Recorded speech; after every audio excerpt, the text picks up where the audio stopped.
मत्तः जास, मत्तो जातः। तो असभुवी धातु, पीछे की वीडियो डिस्चार्ज होने के कारण कट गई थी। तो अस्मद शब्द बना, असभुवी धातु से युष्य सिभ्याम मदिक सूत्र से मदिक प्रत्यय हुआ, और अस्मद शब्द बना तो अस्मद से ही मत्तः बना। क्या बना? मत्तः। ध्यान से सुने।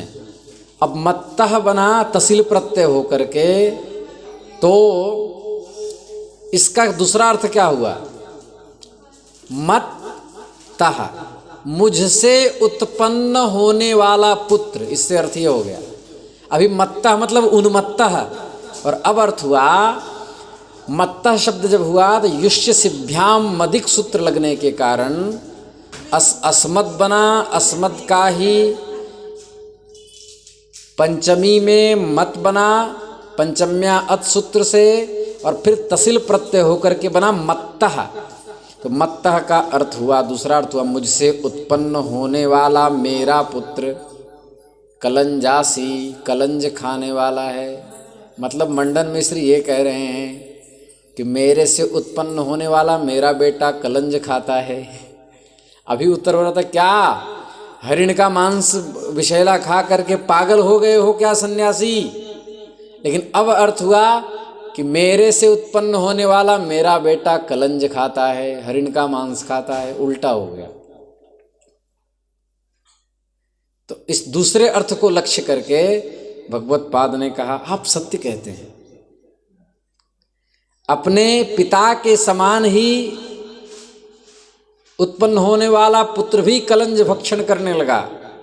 यह आप तथा आपके पुत्र के अनुसार आचरण ठीक नहीं है, शास्त्र विरुद्ध आचरण है। आप स्वयं अपने मुंह से बोल रहे हैं मत्तः मत्तो जातः कलंजासी, मत्तः मुझसे उत्पन्न हुआ, जातः जो पुत्र, यह पुत्र कलंजासी वो हरिण का मांस खाता है।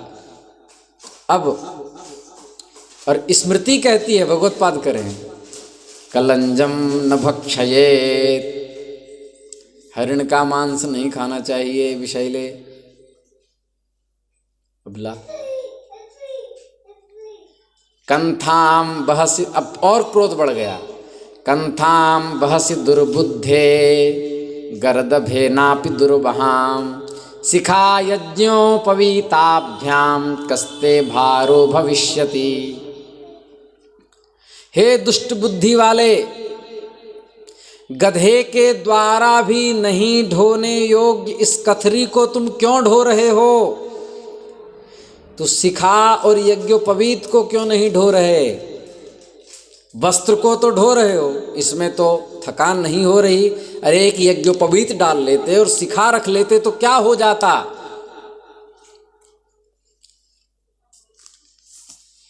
तो भगवत पाद ने कहा कंथाम वहामि दुर्बुद्धे तव पित्रापि दुर्भराम, शिखा यज्ञोपवीताभ्याम श्रुतेर्भारो भविष्यति। हे दुर्बुद्धे, तुम्हारे पिता भी जिसका वहन बड़ी मुश्किल से कर सकते थे, उस कंथा का मैं वहन कर रहा हूँ। क्योंकि तेरे पिता यदि इस कंथा का वहन करते तो तू पैदा नहीं होता, क्योंकि पिताजी सन्यासी हो जाते। किंतु शिखा और यज्ञोपवीत के द्वारा तो श्रुति को भार होगा। श्रुति मतलब वेद। वेद कहते हैं ना शिखा धारण करना चाहिए, अह संध्याम उपासीत, नित्य संध्या करनी चाहिए, गायत्री करना चाहिए, मुझे तो कोई भार नहीं होता, ऐसा कह दिया। तुम्हारे पिताजी धारण कर लेते तो वो भी हल्के हो जाते।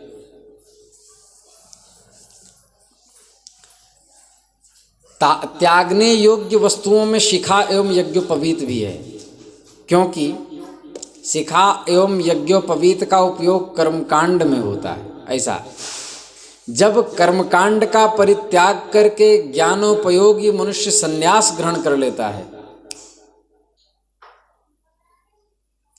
उस समय शिखा और यज्ञोपवीत का त्याग किया जाता है।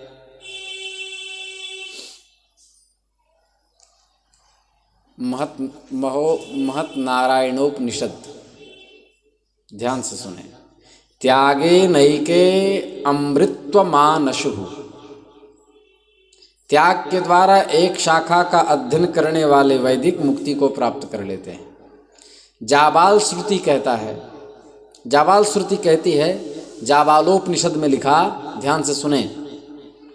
अथ परिव्राट विवर्णवासा मुंडो परिग्रह, सन्यासी को बहुत कम वस्त्र रखना चाहिए, चाहे ठंडी लगे, चाहे बारिश हो, चाहे गर्मी हो, नहीं तो उसका सन्यास पतित हो जाता है। अब आजकल महात्मा हमें कहना नहीं चाहिए, लेकिन मैं कह रहा हूं, प्रकरण आ गया। परमहंसोपनिषद में लिखा कि शिला वस्त्र यदि महात्मा धारण करता है, विधवा कंचुकोपेताम, परमहंसोपनिषद, यतिस्तु कंचुकोपेताम ऐसा करके आया है। दृष्ट्वा नेत्रम निमीलयेत, कोई विधवा स्त्री यदि चोली धारण करे, जिसको इंग्लिश में ब्लाउज कहते हैं, और कोई सन्यासी यदि कुर्ता पहनता है, तो उसको देखते ही आंख बंद कर लेना चाहिए और वस्त्र सहित स्नान करना चाहिए, इतना अशुद्ध होता है। लेकिन आजकल के महात्मा, बुरा ना माने, किंतु शास्त्र की बात है तो मैं सिद्धांत बोलूंगा। आजकल के महात्मा बढ़िया कुर्ता क्रीच लगे हुए, और ठंड आई तो बंडी गंजी, ऊनी वस्त्र का स्वेटर धारण करने में दोष नहीं है, ऊन अशुद्ध नहीं होता। लेकिन बंडी गंजी, हाथ डाल के बाह वाली गंजी, कुर्ता, और कहेंगे मैं सन्यासी हूँ। सन्यास में निषिद्ध है, मतलब कि कुर्ता आदि धारण नहीं करना चाहिए। उसका कारण है कि ऊर्ध्व गति से प्राण निकलता है, वस्त्र नहीं निकाला जाता। यही कारण है कि पहले के गृहस्थ भी गंजी नहीं पहनते थे, बगलबंदी पहनते थे, ताकि ऊर्ध्व भाग से न निकालना पड़े, इससे आयु का नाश होता है। कोई भी वस्त्र ऐसा धारण न करना पड़े कि ऊपर से निकालना पड़े, इसलिए बगलबंदी पहले राजा महाराजा धारण करते थे, ताकि किनारे से निकल जाए।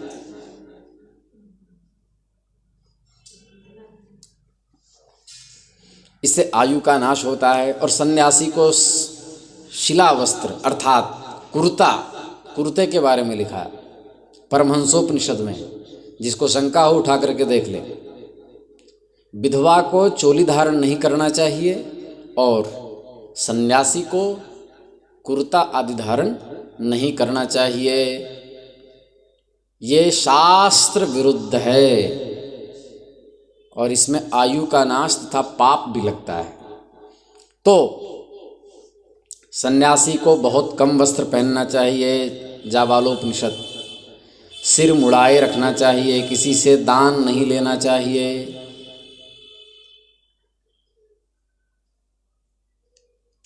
और मनुस्मृति में जटा का भी विधान है, दूसरे अध्याय। या तो शिखा रखे, पंचकेश,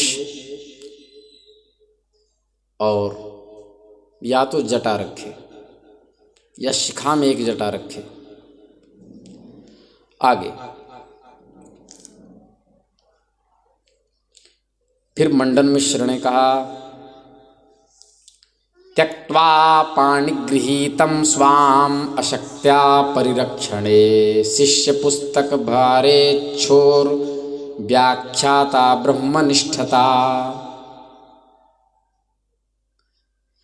भरण पोषण आदि के द्वारा रक्षा करने में असमर्थ होने के कारण धर्म पत्नी का परित्याग करके शिष्य तथा पुस्तकों का भार ढोने की इच्छा से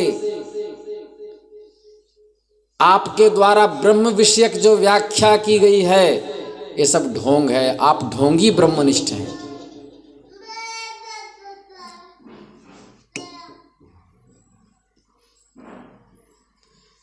शंकराचार्य जी कह रहे हैं गुरु शुश्रूषणा लस्यात् समावर्त्य गुरु कला कुलात् स्त्रिय शुश्रूषुमाणस्य व्याख्याता कर्म निष्ठता। शंकराचार्य जी कह रहे हैं कि आचार्य की सेवा करने में आलस्य करने के कारण गुरुकुल में गुरुजी से समावर्तन करवा करके घर में स्त्री की सेवा करने वाला बहुत बड़ा ज्ञानी होता है क्या? ध्यान से सुनिए, आपके लिए विशेष है। गुरुकुल में पढ़ करके और गुरुजन जो ब्रह्मनिष्ठ हैं उनके चरण संवाहन, उनकी आज्ञा के पालन को त्याग करके और विवाह करके पत्नी के आज्ञा में रहना, उनकी सेवा करना, क्या ये बहुत ब्रह्मनिष्ठता है क्या? ये तो घोर मूर्खता है। वहाँ से तो भगवान मिल भी जाते, यहाँ से तो कोई चांस ही नहीं है।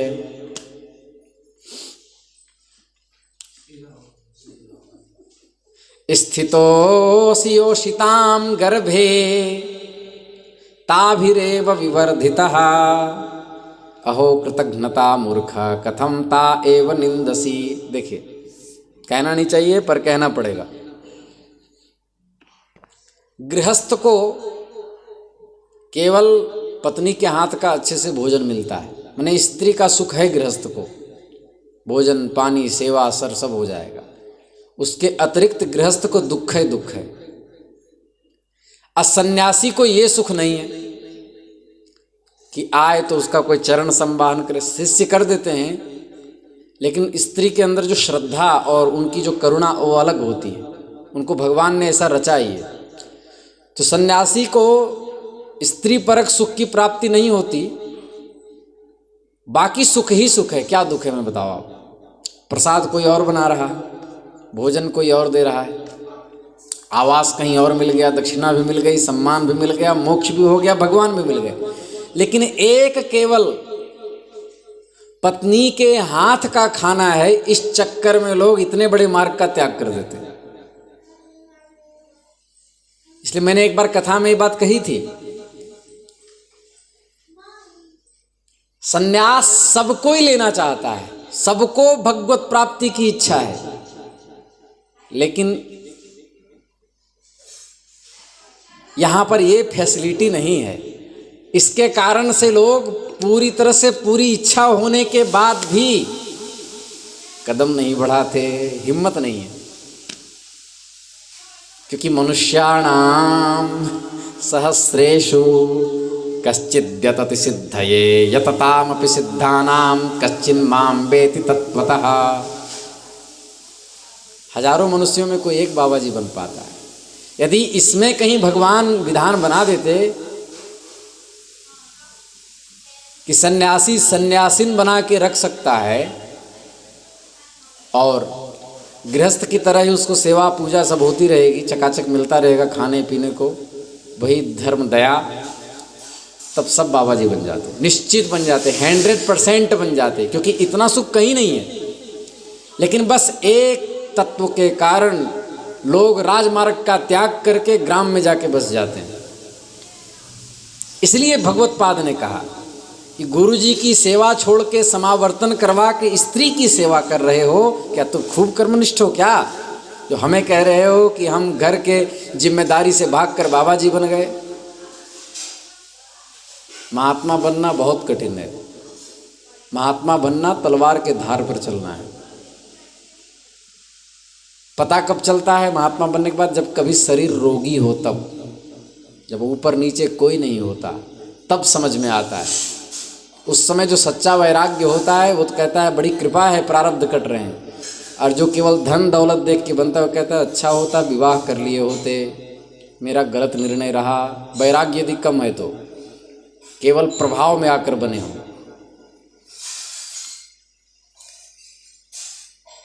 अब मंडन मिश्र ने कहा, अरे मूर्ख, स्थितोऽसि योषितां गर्भे ताभिरेव विवर्धितः। स्त्रियों के गर्भ में तुम निवास किए हो, स्त्रियों ने तुम्हें पाल पोस कर बड़ा किया, फिर माताओं की ही निंदा करते हो। तुम सचमुच बड़े कृतघ्न हो। बहुत बढ़िया बात कहा, लेकिन भगवत पाद कह रहे हैं अरे मूर्खच, जिन माता ने तुम्हें स्तनों का दूध पिलाया, जिन स्त्री तत्व ने तुम्हें पैदा किया, उन्हीं स्त्री तत्व में तुम रमण करते हो, तुम्हें लज्जा नहीं आती? स्त्री मां के समान होती है। फिर मंडन मिश्र कह रहे हैं, वीर हत्याम वाप्तोसी वह्नि नुद्वास्य यत्नतः आत्महत्याम वाप्तस्त्वम अविदित्वा परम पदम। तुम अपने घर से अग्नियों को उद्भासित करके इंद्र की हत्या करने वाले हो, क्योंकि जब गृहस्थ होगा तभी पत्नी के साथ गंठबंधन करके और फिर आहुति अग्नि में देगा, अग्निहोत्र, और प्रतिदिन देवताओं का यजन करेगा तो इंद्र प्रसन्न होंगे। लेकिन तुमने अग्नियों को उद्भासित किया, इसलिए तुम इंद्र की हत्या करने वाले हो, क्योंकि यज्ञ के वही हैं श्रेष्ठ देवता, अतएव पापी हो। आचार्य शंकर ने कहा, तुम तो परम प्राप्य आत्मस्वरूप को न जानने के कारण आत्महत्यारा हो, क्योंकि तुमने आत्मा की नहीं सुनी। आत्मा मोक्ष चाहता है, तुम हवन करने में लगे रहे। ध्यान से सुनो, वीर हत्याम लिखा है, वीरहा वा एष देवानाम योगिनी नुद्वासयति।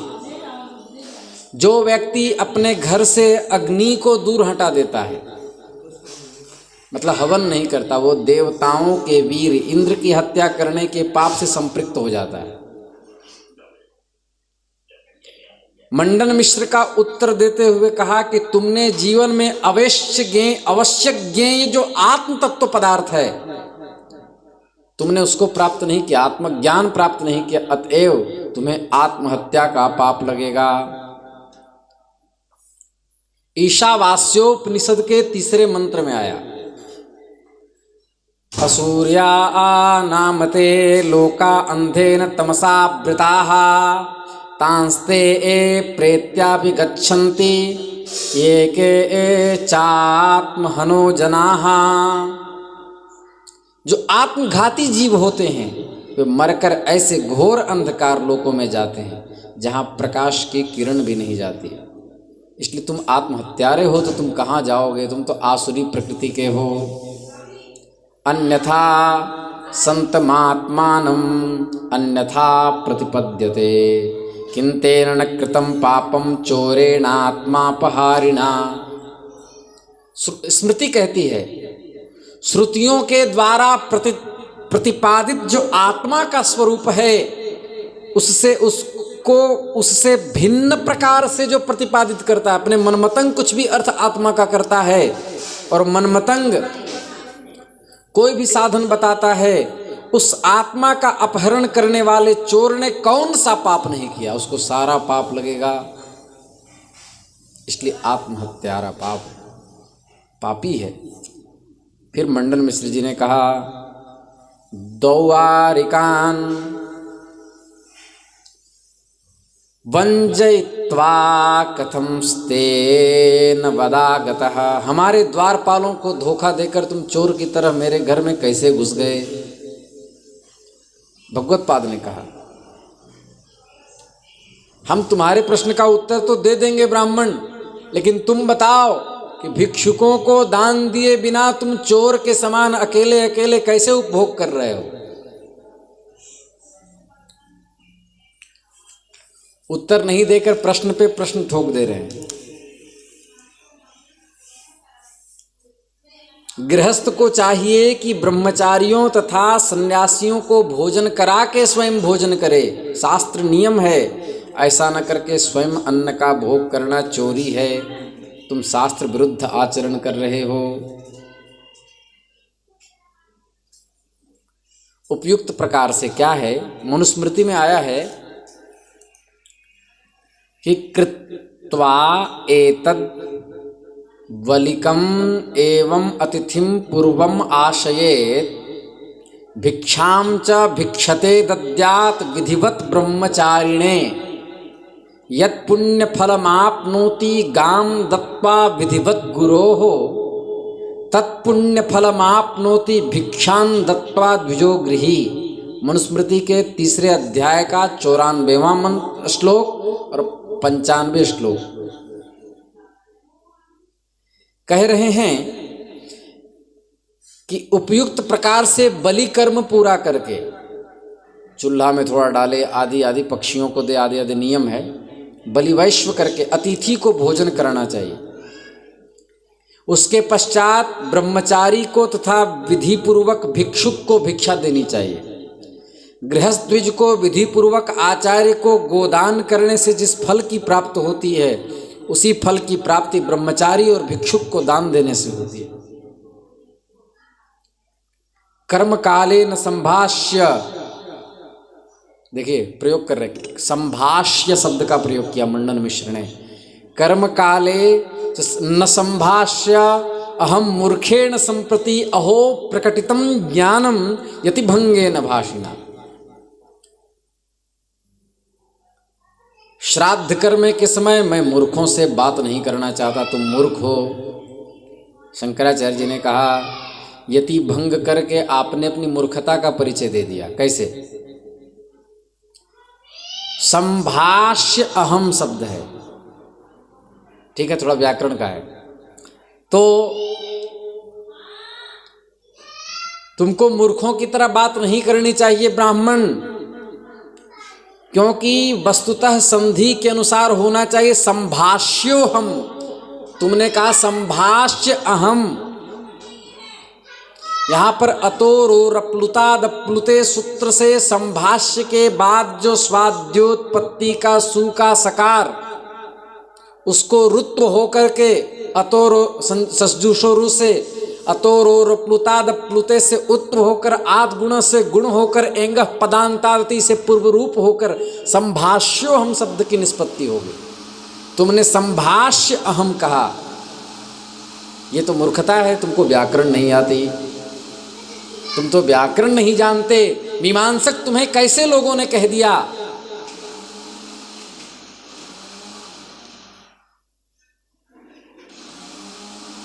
लेकिन मंडन मिश्र ने प्रयोग कैसे किया था? संभाष्य अहम के संभाष्य के सकार के स्थान पर भो भगो अघो अपूर्वस्य योशी सूत्र से यत्वादेश करके लोपः शाकल्यस्य से यकार का लोप करके लोपः शाकल्यस्य पूर्वत्रा सिद्धम इति सूत्रेण सहाय्येन लोपः शाकल्यस्य इति सूत्रस्य असिद्धत्वात् अकस्वर्णे दीर्घ इति सूत्रेण दीर्घो न, संधि नहीं हुई, ये प्रयोग किया। लेकिन शंकराचार्य कह रहे हैं कि यहां पर संभाष्यो हम होना चाहिए था। आप मुझे मूर्ख कहते हो, किंतु संधि के नियमों का उल्लंघन जन्य अपराध आपको लगा। श्लोक यदि अशुद्ध बनाया जाता है तो लेखक को भी पाप लगता है। यति भंग दोष हुआ, क्योंकि कर्म काले न संभाष्य अहम मूर्खेण संप्रति।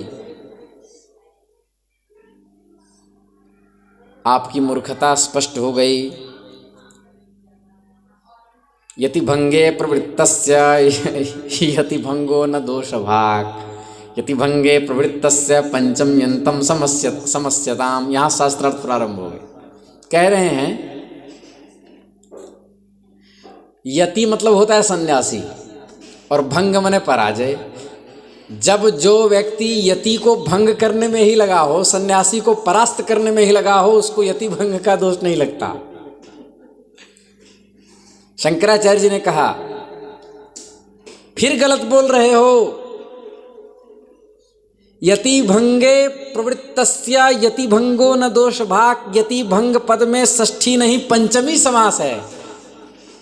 यते है भंगः यति भंगः, ये जो षष्ठी समास कर रहे हो यह नहीं है, यते है पंचमी का है। यति ही यति यतयः, यतिम यति यतीन यतिना यतिभ्याम यतिभिः, यतये यतिभ्याम यतिभ्यः यतेः, ये पंचमी है।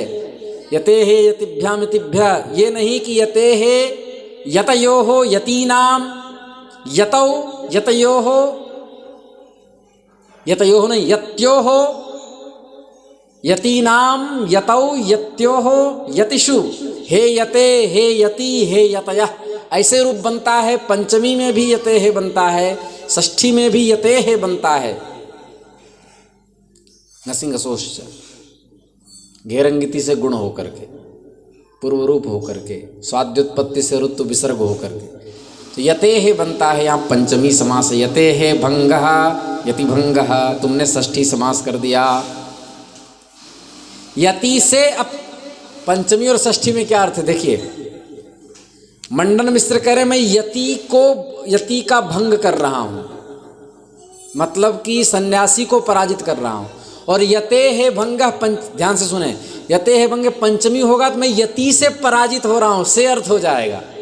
तो ऐसा कहो कि तुम यति से पराजित हो रहे हो, न कि यति को पराजित करो। वहां पंचमी समास है। क्या बात है। भगवत पाद की कथा कही, लेकिन आज सबसे अधिक आनंद आया हमें, क्योंकि आज मेरा विषय व्याकरण आ गया। मेरा सबसे प्रिय विषय व्याकरण शास्त्र, सिद्धांत कौमुदी ऐसे एकदम रखे हुए हैं मींज करके, आनंद आ गया। क्व ब्रह्म क्व च दुर्मेधाः क्व संन्यासः क्व वा कलिः, स्वाद्बन्न भक्ष्य कामेन वेशोऽयं योगिनां धृतः। मंडन मिश्र जी ने कहा, कहाँ तो ब्रह्म, कहाँ मूर्ख व्यक्ति, कहाँ संन्यास और कहाँ कलयुग। लगता है तुम स्वादिष्ट अन्न खाने की इच्छा से बाबा जी बन गए कि घर में जाएंगे अलख निरंजन और बढ़िया बढ़िया गुड़ का लड्डू आ जाए, एक गिलास पीतल के पात्र में दूध आ जाए, ये तो बढ़िया बढ़िया खाने के लिए योगी बन गए हो। ब्रह्म के स्वरूप को कोई अत्यंत मेधावी व्यक्ति ही समझ सकता है, किंतु तुम तो मूर्ख प्रतीत होते हो। तुम ब्रह्म के स्वरूप को क्या जाने हो। कलयुग में सन्यास ग्रहण का निषेध किया गया है। तुम तो यह सोचो कि योगियों का वेश बना करके स्वादिष्ट खा रहे हो। कलयुग में सन्यास नहीं लेना चाहिए। लेकिन अब मैं यहाँ बोल दूँ, एक शास्त्री जी करके अभी कहीं के प्रधानाध्यापक हैं किसी विद्यालय के, तो वो बार बार यही बात कहते रहते हैं, कलयुग में सन्यास वर्जित है। कलयुग में सन्यास वर्जित वहां पर आया है, वहां कलयुग का अर्थ है उपांत कलयुग, माने कलयुग जब समीप में होगा, समाप्ति के समीप में, तब सन्यास कोई लेगा ही नहीं। वर्जित क्या, वो कोई ले ही नहीं पाएगा। क्यों? यदि अभी सन्यास वर्जित हो जाएगा तब जगतगुरु श्री रामानंदाचार्य भगवान, श्री रामानुजाचार्य जी महाराज, मधुसूदन सरस्वती पाद, भास्कराचार्य जी महाराज, भास्करानंद सरस्वती जी, काष्टजीव स्वामी जी, समर्थ गुरु रामदास, स्वामी विवेकानंद आदि महापुरुषों का सन्यास व्यर्थ हो जाएगा। इनमें भ्रांतत्वापत्ति होने लगेगी। क्या इन्होंने शास्त्र विरुद्ध आचरण किया क्या? इसलिए वहां पर अर्थ है कलयुग में सन्यास वर्जित का अर्थ है कि जब लोगों की इतनी मति मारी जाएगी कि लोग पशुवत हो जाएंगे, पशुवत व्यवहार करने लगेंगे, ब्रह्मचर्य निष्ठ नहीं रह पाएंगे, तब वहाँ सन्यास संभालना मुश्किल हो जाएगा। तो वह कलयुग की समाप्ति के समय, अभी तो बहुत से ऊर्ध्वरेता मौजूद पृथ्वी पर हैं।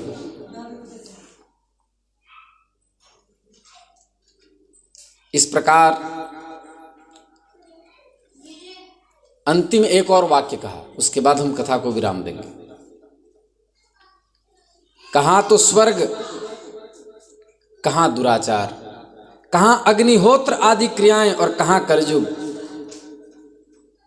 लगता है तुम कर्मनिष्ठों का वेश केवल स्त्रियों की सेवा के लिए बनाया है।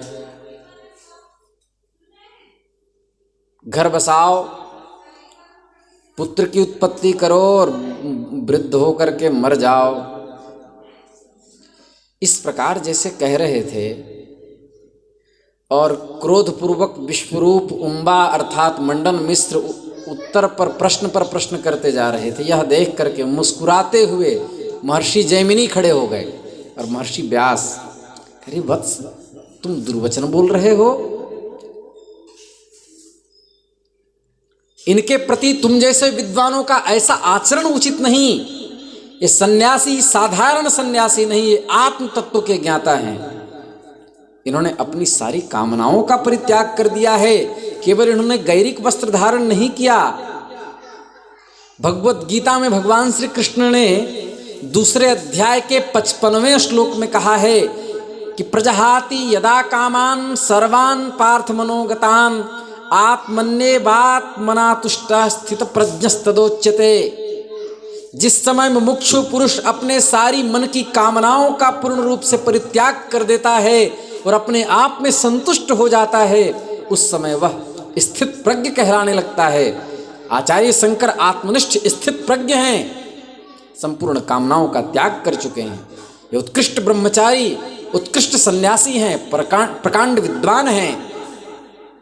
ऐसे महापुरुष के प्रति तुम्हारा यह आचरण उचित नहीं है मंडन मिश्र। हे पंडित मंडन, व्यास जी कह रहे हैं ये अतिथि स्वयं विष्णु स्वरूप हैं, क्योंकि दंड मात्र धारणेन नर नारायणो भवति। दंड धारण किया हुआ सन्यासी नारायण के समान होता है। तुम इन्हें भिक्षा ग्रहण के लिए निमंत्रित करो।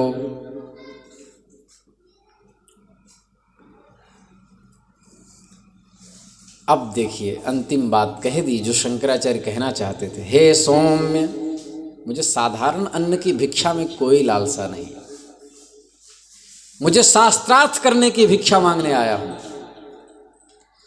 उस शास्त्रार्थ में एक अवश्य शर्त होनी चाहिए कि जो पराजित हो जाएगा वह दूसरे का शिष्य बन जाएगा। मतलब मैं तुमसे हार गया तो मैं तेरा शिष्य और तुम्हारी आज्ञा का पालन करूंगा, गृहस्थ हो जाऊंगा।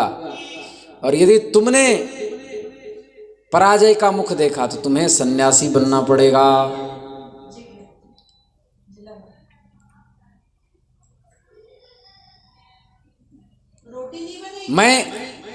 आपने वेदांत वेद्य तत्व ब्रह्म की अवहेलना की है। आपने कर्म को महान बताया और ईश्वर को गौण रखा। आपने मेरे परम इष्ट ब्रह्म तत्व जो हैं, जिनके लिए हमने वेश धारण किया, आपने उनकी अवहेलना की। आपने सन्यास के खंडन करने का कुछ प्रयास किया। इसलिए मैं अब शास्त्रार्थ करूंगा, लड़ाई नहीं करूंगा, अब शास्त्रार्थ करूंगा। आप मीमांसा का बाण छोड़िए, मैं वेदांत का बाण छोड़ूंगा। देखते हैं कौन जीतता है, किसकी वाणी में कितना दम है। आगे की कथा हम कल करेंगे। श्री वृंदावन बिहारी लाल की जय। नमः पार्वती पतये। हर हर महादेव। हर हर हर हर महादेव शंभो। काशी विश्वनाथ गंगे। काशी विश्वनाथ गंगे। क्षिप्रा महाकाल संगे। हर हर महादेव शंभो। काशी विश्वनाथ गंगे। बाबा संतों के संगे।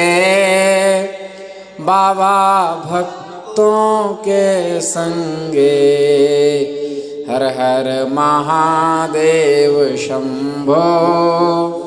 काशी विश्वनाथ गंगे। बाबा दुखियों के संगे। बाबा सुखियों के संगे। हर हर महादेव शंभो।